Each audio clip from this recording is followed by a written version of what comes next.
the family meeting where my parents laid out the accounting of what had gone missing, my mother slid the paper across the table to me, not to my brother, to me, and said, "We're not angry, Ilse. We just want you to be honest, and then we can all move forward as a family." My father nodded. My brother Anders sat beside them with his hands folded, looking at me with an expression of enormous, patient sorrow. And I said, "Mom, I've spent 7 months with a forensic accountant. I know exactly where every dollar went." I set my folder down. "And I've realized something that's going to be worse for all of us than the money. You already know, don't you?" The silence that followed was the loudest thing I have ever heard, and it lasted 4 seconds, and in those 4 seconds I watched my mother's face and I got my answer. Let me back up, because this isn't a story about a thief. Thieves are simple. This is a story about a family that needed me to be guilty, and about what it costs to prove your innocence to people who would genuinely rather you didn't. My name is Ilse Halvorsen. I'm 47 years old. My older brother stole $180,000 from our parents over 9 years, and for the last 3 of them, my family believed it was me. I proved it wasn't, and the proving is not the end of this story. It's barely the middle.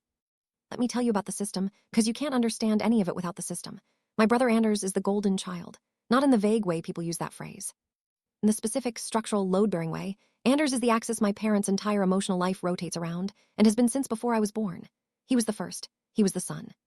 He was, in family legend, the beautiful, difficult, brilliant boy, and every single thing about my parents' understanding of themselves is bound up in Anders being remarkable. And I was the second one, the girl, the one who was fine. I want to be precise about what a golden child system actually is, because people think it's about favoritism, and it isn't. Favoritism is loving one more. This is asterisk architectural asterisk. In our family, Anders' specialness was not an opinion. It was an infrastructure. It explained everything. When Anders succeeded, it confirmed the system. When Anders failed, the system explained it. A bad boss, a bad partner, bad luck, someone who didn't see what he was. Anders was never the reason for anything bad. There was always an external cause, and the family's job, its actual function, was to locate that cause and neutralize it. And I was the most available external cause in the building, not because they hate me. This is the thing I need you to understand, and it took me 40 years and a therapist. They didn't hate me. They used asterisk me. I was the shock absorber. When something was wrong and it couldn't be Anders, it had to be something, and I was structurally the cheapest thing to blame, because blaming me cost the family nothing. I'd absorb it. I always had. I was reliable that way. I built my whole personality out of that job. Competent, undemanding, useful, quiet, the one who's fine. I have been fine since approximately 1985. Now let me tell you what Anders actually did. My parents got older. My father's a retired mechanical engineer. My mother taught piano. They were careful people with a paid-off house in Ann Arbor and a retirement account they'd built over 40 years, about $600,000 all in. Not rich, comfortable and proud of it. And Anders, who had by then had 5 careers and 3 ventures and 2 divorces, was in his 50s and had nothing, and he came home. Not literally, he lived 20 minutes away. But he came asterisk and asterisk. He became involved. He started helping Dad with the accounts because Dad's eyes were going. He set up the online banking. He handled things, and over 9 years he took $180,000, not in a heist, in an asterisk drip. That's what made it invisible. 2,000 here. 4,000 there. A transfer described as a loan. A withdrawal for a repair that didn't happen. A reimbursement. 9 years, dozens of transactions, none of them large enough on their own to trigger anything. And all of it inside a system where nobody was allowed to question Anders, and where the person doing the questioning would have been asking my father to look directly at the one thing he has spent 78 years not looking at. Let me tell you how I got blamed, because it's the strangest part, and it took me a long time to see the mechanism. It came out slowly. Around 2019, my mother noticed the retirement account was smaller than she expected. She raised it. And there was a family discussion, and my father said something must be wrong with the statements, and Anders said he'd look into it. Anders looked into it for about 4 months, and then he came back with a theory. And his theory was very careful. He didn't accuse me. He never accused me. He would never do something so crude. What he did was float. He said, "I don't want to say anything, but Ilse has had access to the accounts too, hasn't she?" I hadn't. I'd been added as a backup contact once, years earlier, and never used it. But had access is a phrase that does an enormous amount of work. And then he said the second thing, the real thing, the thing he'd been building for years. And look, she's been struggling financially. The divorce, the practice, I'm not saying anything. I'm just saying I don't know what else it could be. I had been struggling, that was true. I'd had a bad divorce, and my veterinary practice was underwater. And I'd been having a hard 3 years, and I'd mentioned it once to my mother, in a moment of weakness that I have never stopped paying for. Anders took a true, sympathetic, ordinary fact about my life and made it emotive. And here's the thing that is the whole point of my story. My family took it. Instantly, gratefully, almost, and I mean this with asterisk relief asterisk. 'Cause look at the alternative. If it was Ilse, then it was sad and disappointing and manageable. Ilse had made a mistake. The family knew what to do with a disappointing Ilse. It had 40 years of practice. If it was Anders, then everything was a lie, not the money. Everything? 78 years of a man's understanding of his son.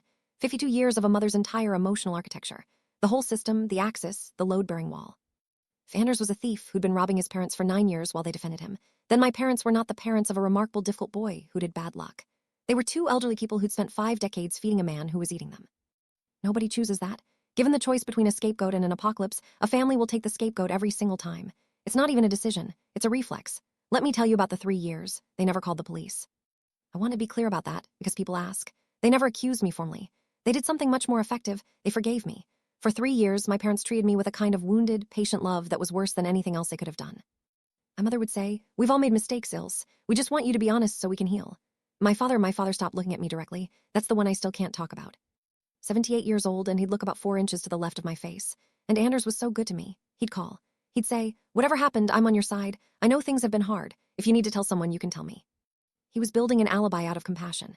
If I'd ever confessed, he'd have been the loving brother who caught me and forgave me. It was flawless. I couldn't defend myself because you cannot prove a negative and because every defense sounded like a defense. I'd say I didn't take it and my mother would nod sadly, the way you do at someone who isn't ready yet. Let me give you the worst one, because I want you to understand what "they forgave me" actually looked like in a room. Christmas, the 2nd year. Everyone there, and my aunt asked innocently how my practice was doing, ordinary small talk, and I said it was turning around, that I'd restructured some debt and was climbing out. And my mother said warmly to the whole table, "Well, we're just glad you're getting back on your feet, sweetheart, however you managed it." However you managed it, and everyone kept eating. That's the part. Nobody gasped, my aunt smiled. Because to everyone at that table, my mother had just said something *gracious. She declined to mention the theft in front of company. She'd shown restraint. She'd been the bigger person about her daughter's crime, at Christmas, generously. And I sat there with my fork in my hand and understood that there was no move available to me. If I'd said "what is that supposed to mean?" I'd have been the one making a scene at Christmas, 3 years running, unable to let it go. If I said nothing, and I said nothing, I'd accepted it. The sentence was designed so that both responses confirmed it. Anders reached over and squeezed my shoulder on his way to the kitchen. Sympathetically, I went out to my car for 20 minutes. And here's what I actually thought about, sitting in a driveway in Ann Arbor at 45 years old on Christmas Day. I thought about how tired I was. Not angry, tired. Because I'd been doing this for 3 years and it had no end and no mechanism.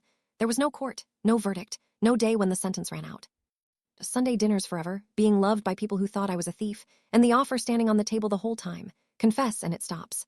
That's the genius of forgiveness as a weapon. Nobody can ever say you were cruel. My parents never called me a thief. They just built a world where the only unoccupied chair had a thief in it and left it out for me and were very kind about it for 3 years. And then my daughter got old enough to notice.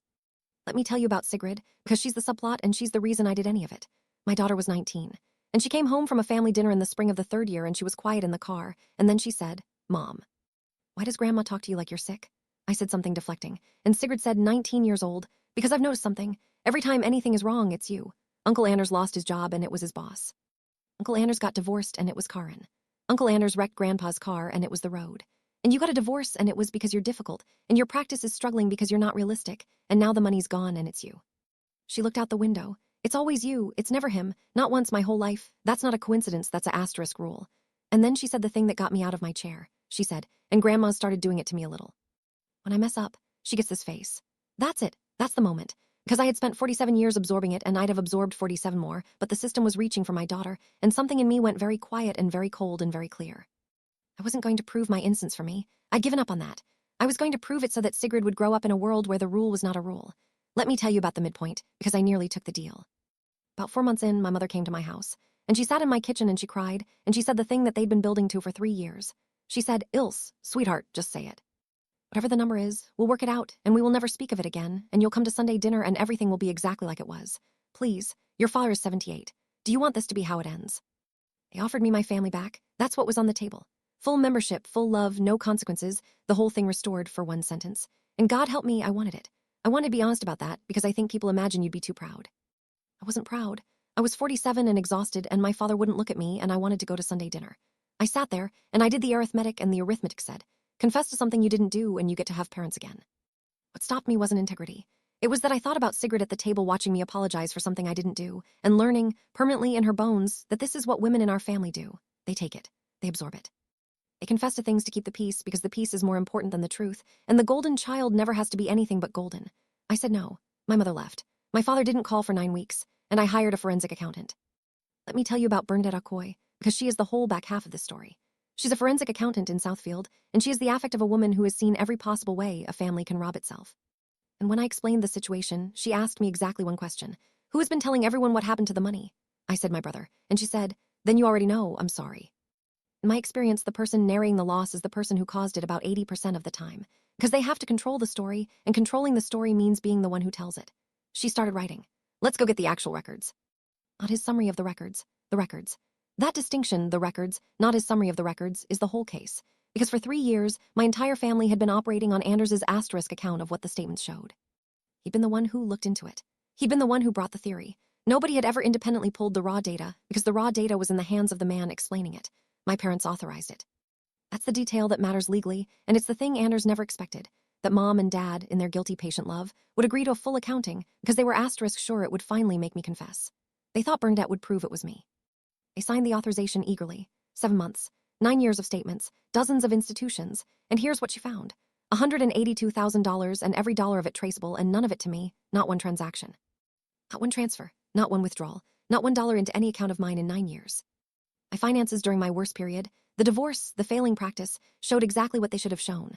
A woman drowning, borrowing at 22% interest and never once touching her parents' money. I'd been broke. Fully, documentally, humiliatingly broke, at the exact moments Anders had claimed I was stealing. And the money went to Anders. Steadily for 9 years in a pattern Bernadette could map like a heartbeat. Transfers to his accounts, loans that were never repaid, reimbursements for work that didn't exist. This is the detail that ended everything. A set of withdrawals that lined up to the week with his failed ventures and his second divorce settlement. And then Bernadette found the thing that I still, 3 years later, cannot fully hold. She found that in 2020 my father had asked for a statement, a specific one for a specific account. Anders had provided, and it was asterisk altered. Not sophisticated, it was a doctored PDF, badly done, the kind of thing that takes 15 minutes, which means my father asked. Once, in 2020, my father at 75 had wondered, and he'd asked his son for a statement, and his son had handed him a forgery, and my father had looked at it and put it away and never asked again.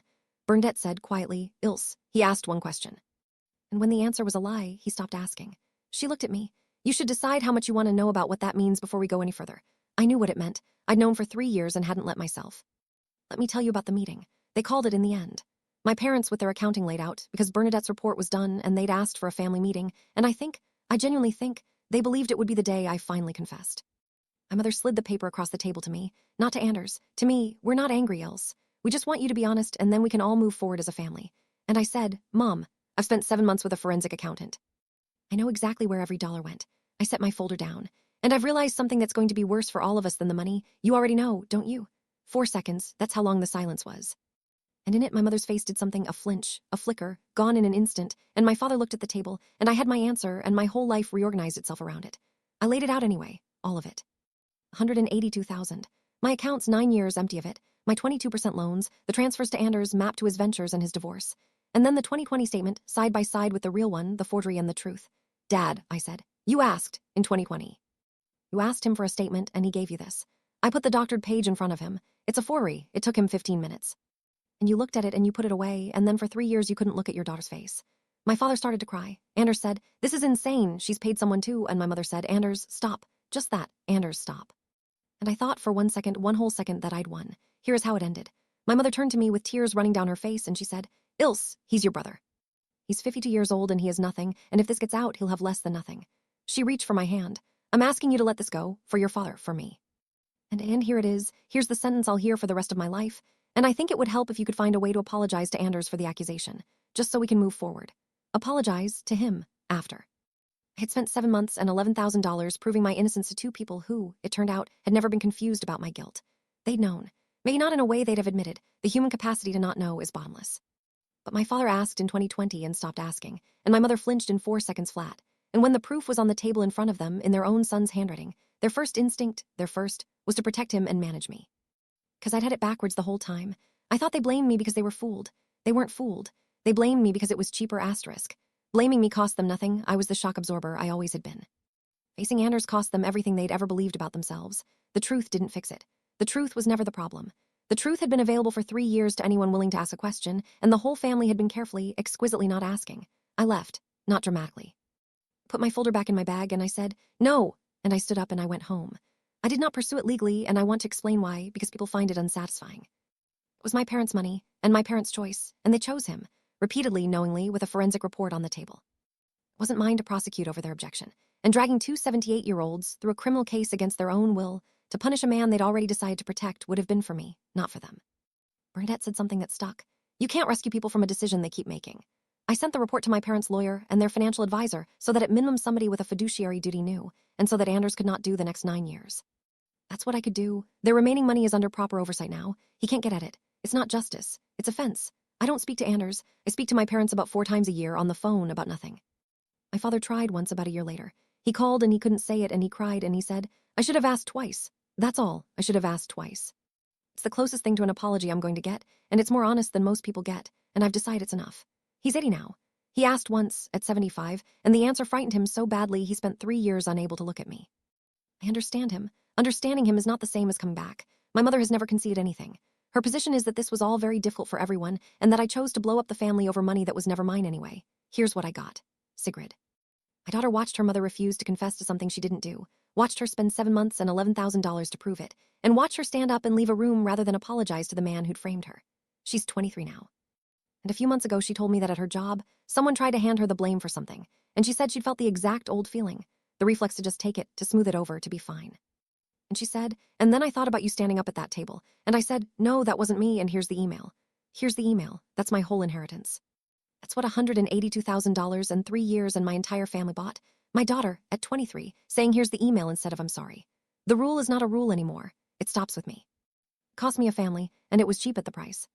For 9 years, my brother stole from our parents, and for 3 of them, my family blamed me, and I thought the whole time, all 3 years, that if I could just show them the truth, they'd come back to me. But the truth was never what was missing. My father asked one question in 2020 and got a lie and put it in a drawer, and my mother flinched in 4 seconds when I said you already know. When I finally put 9 years of proof on their kitchen table, their first instinct was to ask me to apologize to him. They didn't need evidence. They needed a scapegoat, and I was the cheapest one available. And I'd been doing that job so well for so long that they'd honestly forgotten it was a job and not a fact about me. Given the choice between a daughter who might be guilty and a son who definitely was, my parents chose the apocalypse they could survive. I don't blame them anymore. I really don't.